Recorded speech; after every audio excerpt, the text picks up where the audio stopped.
গাজীপুরে চান্দনা চৌরাস্তায় সাংবাদিক আসাদুজ্জামান তুহিনকে কুপিয়ে হত্যা করে সন্ত্রাসীরা।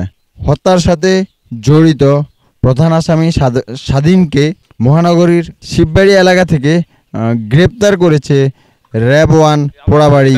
আমরা আসামি গ্রেপ্তারের জন্য চেষ্টা করি এবং এটা আপনার সোশ্যাল অ্যানালিস্টে আমাদের অনেকগুলো থাকতে পারে, আমাদের কারণগুলো অনেকগুলো থাকতে পারে, সেটা বুদ্ধিজীবী আপনারা যারা আছেন তারা বেশি ভালো জানবেন। আমরা মূলত সীমাবদ্ধটা আসলে আমাদের যে আমরা কোনো ঘটনা ঘটলে সেখানে গিয়ে আসামি গ্রেপ্তারের কথা চেষ্টা করি এবং কিভাবে এটাকে আরও বেশি সর্বোচ্চ পরিমাণে আমরা অ্যাক্টিভ থাকতে পারি সেই বিষয়টা আমরা মাথায় রাখি আর কি। এবং কেন ঘটতেছে এই জিনিসগুলো অ্যানালাইসিসের বিষয় হচ্ছে আপনারা এটা বেশি আমাদেরকে ফিডব্যাক দিবেন আর কি।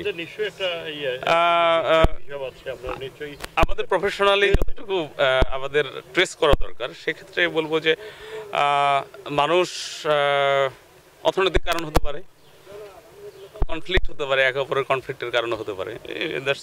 এটা ছাড়া তো মানুষ তো কনফ্লিক্টের কারণে মানে মারামারি করে আর কি। সেই সৃষ্টির শুরু থেকেই কনফ্লিক্ট থেকে, একে অপরের সাথে কনফ্লিক্ট থেকে হানাহানি, স্বার্থের দ্বন্দ্ব থাকতে পারে, এই যে এইগুলোই আর কি। আচ্ছা, এটা হানিটার মধ্যে যে সেক্সুয়াল যে ক্রাইমগুলো হচ্ছে, এগুলোর আপনাদের র্যাবের পক্ষ থেকে ফিউচার কোনো প্ল্যান আছে কিনা? দেখেন, আমাদের সমস্ত জায়গাতে আমাদের টিম কাজ করে।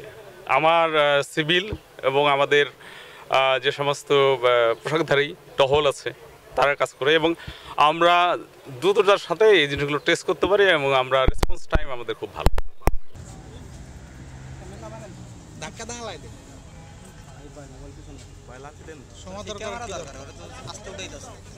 ভাগ্য ভালো।